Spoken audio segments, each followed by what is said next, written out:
Okay, ladies and gentlemen, here we go with another Explain Everything lesson. And as I talked about yesterday in class, today's an opportunity for us to get started with Chapter 26 and talking about the Civil Rights era, starting from 1945 to 1975. So I think it's more apparent than ever as far as talking about things that have been going on in the news as of late to take an in-depth look as far as what exactly the civil rights movement during the 1940s, 50s, and 60s was really about, and how it is going to look to change the nation, all right, as many groups and many specific people had sought to do during this time period. What you're going to read about in section 1, all right, as I asked you guys to do, is it as it talks about the beginning of the civil rights movement. Now, there were certain things that were going on in this nation, not just after World War II, but certainly during World War II. What we had seen during the fact that we were at war was that many people, and we've spoken about this trimester, were volunteering to fight in the war effort. And one of those major groups that will have an impact on the war was certainly the African American population here in the United States. Their involvement will really begin to shed to light a little bit immediately after the war, as far as what um, they were capable of achieving, but more importantly, that struggle for social equality, which we'll get started with the next slide. When you think about how the African American population here in the United States made very important gains after the Civil War, for instance, the 13th, 14th, 15th Amendment, the Reconstruction era, really the cultural split between the North and the South and how they perceived many African Americans for the most part. There were certainly more gains to be made in the 20th century. And as I said earlier, really right immediately after World War II, what we're going to get into is this idea that there were racial barriers that existed in both the North and the South, and each were very different for very different reasons. Now, in the North, all right, and we want to think that in the 20th century, certainly the North would be geared towards more acceptance for the African American population. There was generally no segregation laws, all right, but even though African Americans could vote, even they had the opportunity to attend colleges and schools. Many a times, whites and blacks rarely mixed. Okay, many of whites would typically live in communities that were geared specifically towards whites, while African Americans would tend to side on the fact of living with just simply their own particular race. Because of this, all right, you have the American public school system, all right. You would have typically African American schools for children as well as white schools. So even though that there was no official segregation, certainly they lived for the most part in very separate ways. Now, the one thing and one topic that comes up in the 1940s is this idea of African Americans in the North experiencing certain prejudices, especially when it comes to getting jobs, all right, or even applying for housing and mortgages in the suburbs. Many qualified African Americans during the 1930s, 40s, and then even into the 50s were being passed over for whites who were less or were considered to be less qualified. Certainly, if you have an African American and a white trying to attain the same job, many a times, regardless of merit, the white male would typically win that job over. So. The North, it's nice to think in the 20th century things were going quite well, and certainly a lot more culturally acceptable of the African American race, but at the same time, it wasn't, all sunshines, rainbows, and puppy dogs like we had spoken about earlier in the year. For the South, segregation, to be honest, was simply a way of life. All right, and that's an unfortunate circumstance because even with the ending of the Civil War, people typically did not view African Americans as equals. To them and the way of their upbringing through their ancestors and through the generations, many white families were taught that African Americans were inferior. All right, so you have a lot of Jim Crow laws being enforced, causing separation of races in many schools. All right, if you were, injured and you needed to go to the hospital, typically in the South and a lot of the southern states, you would have white hospitals and African American hospitals.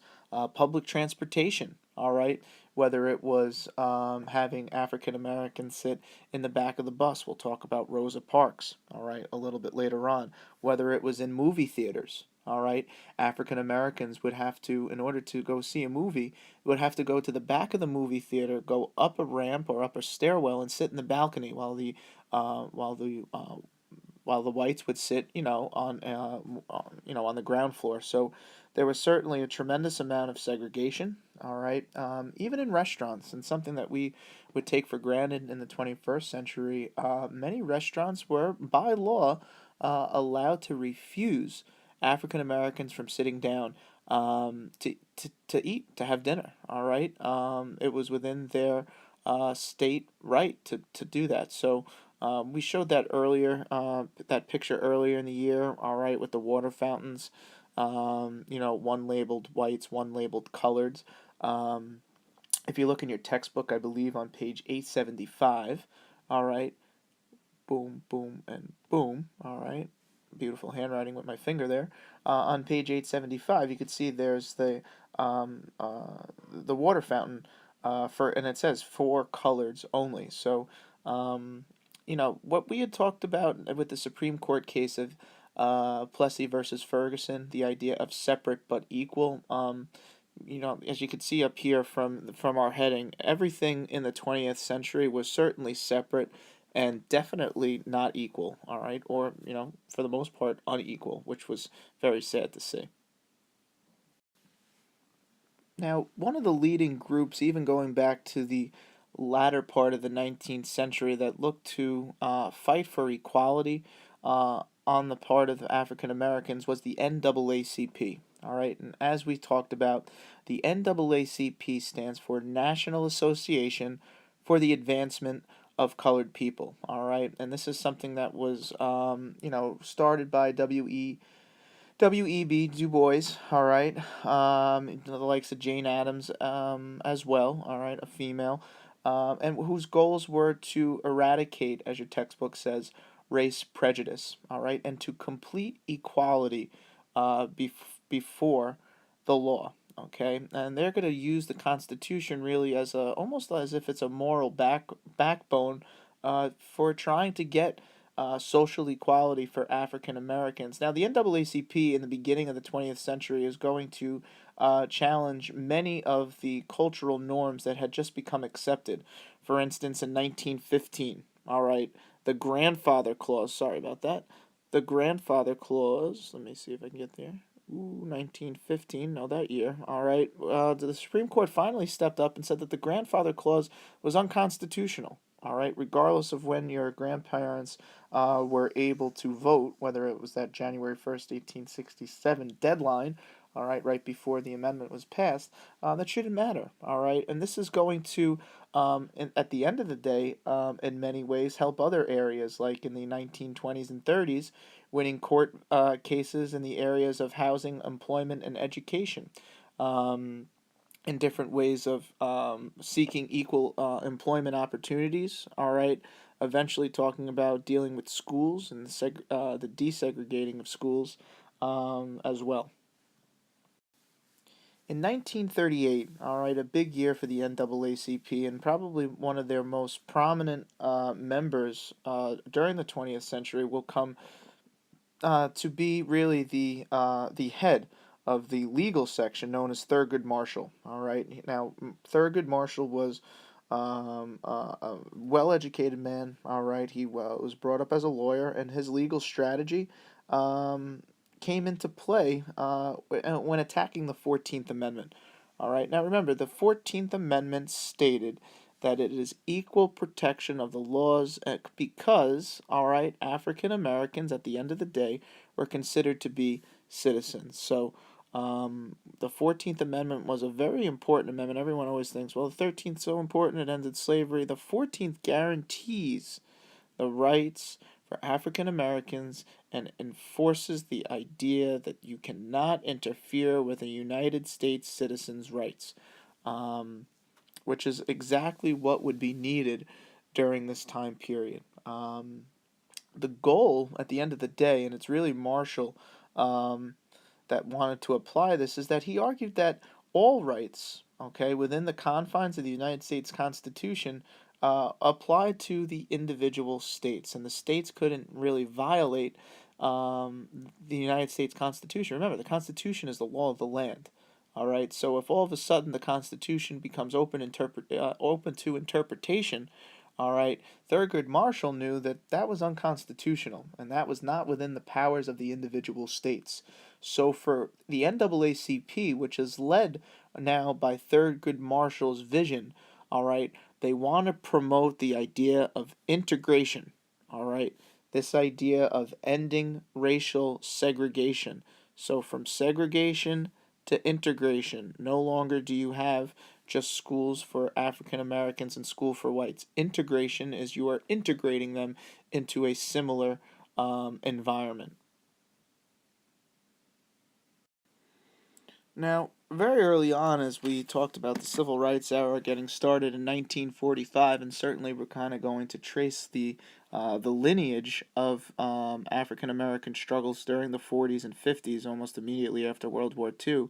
But very early on, we will start to see some social acceptance for the most part, and one of the most notorious people to kind of transcend the cultural divide between African Americans and whites is through sports. All right, and that person obviously is Jackie Robinson. All right, who at the time in 1947, all right, was the first African American to play in the major leagues. Now, if any of you had happened to stumble upon the movie 42, all right, that kind of what stars Harrison Ford and I forget the name of the guy who plays Jackie Robinson in the movie, and talking about his upbringing, how hard it was on him and his family of taking on this challenge of being the first to integrate the sport.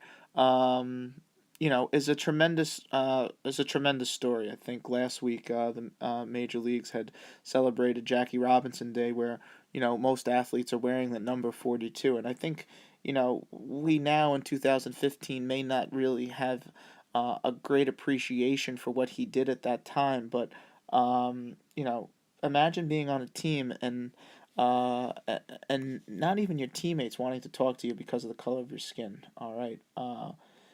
Many of the players in the major leagues in the 1940s, obviously, if you had seen the movie, he was often hit on purpose or was spit on, was spoken down to, was not expected to stay in the major leagues that long. Many people thought the Dodgers were trying to pull a publicity stunt by bringing him on. However, at the end of his first season, all right, the fact that he was Rookie of the Year, I think, is certainly an accomplishment on his part. But at the end of the day, all right, Jackie Robinson is the one man that did pave the way for all African American athletes, not just in the sport of baseball. All right, this is going to transcend time now. All right, the likes of the NFL, the likes of the NBA, when that comes around and becomes popular.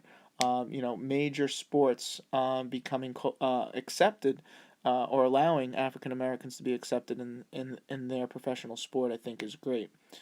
Well, I had also mentioned in the last chapter something that Harry Truman is known for was his attempt to end segregation during his presidency. Very early on, immediately after the war, all right, uh, Truman had proposed many new laws, all right, and trying to make lynching illegal, a federal crime, all right, that would, wind up being, a severe penalty, at times life in prison, but that never made it through Congress because of the South. They were never going to support laws that would, limit civil rights or promote civil rights for African Americans during this time. But as commander in chief of the country, remember, of the military, he could do things in which he didn't need Congress's approval. And one of the most notorious decisions that he will make in 1948, remember that year, 1948 here, kids. Ooh, sorry. Oh, jeez. 1948. All right, Truman will order the integration of all units of the United States military. So no longer are you going to have, the United States Air Force, and then all of a sudden the Tuscany Airmen would be their own division. All right, now we're going to see whites and African Americans working side by side in the military. In 1948, keep in mind, all right, right down the line here, you got the Korean War, all right, which would be the first war where you have integrated units in the United States military here. So, um, at the end of the day, certainly a lot to be proud of on the part of Truman and obviously on Jackie Robinson. But we are beginning to see those barriers crumble. But is this the victories that were needed for social justice? No, certainly not. And we're going to continue to talk about them as we go on. Now, according to my calculations, with shortened periods today, you guys are at the end of your day here. You've had Mass. Hopefully, you had a nice Mass. I know that those of you who received confirmation received a special blessing. So congratulations to all of you and those who will be seeking the Holy Spirit in the near future. All right. But what I want you guys to do now is in the last few minutes of class, like I talked about yesterday, I'm going to ask that you work on your key terms.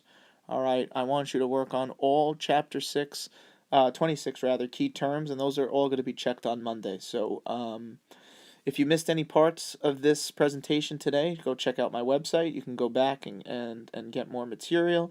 And then we're going to pick up with the desegregating of schools, the Brown versus the Board of Education Supreme Court case, the likes of Rosa Parks, introduce Martin Luther King when I get back on Monday. All right.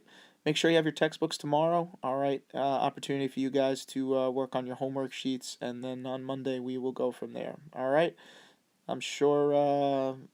I'm sure you guys are having a blast without me. Enjoy your concert tomorrow, and God bless you, and God bless the United States of America. Take care.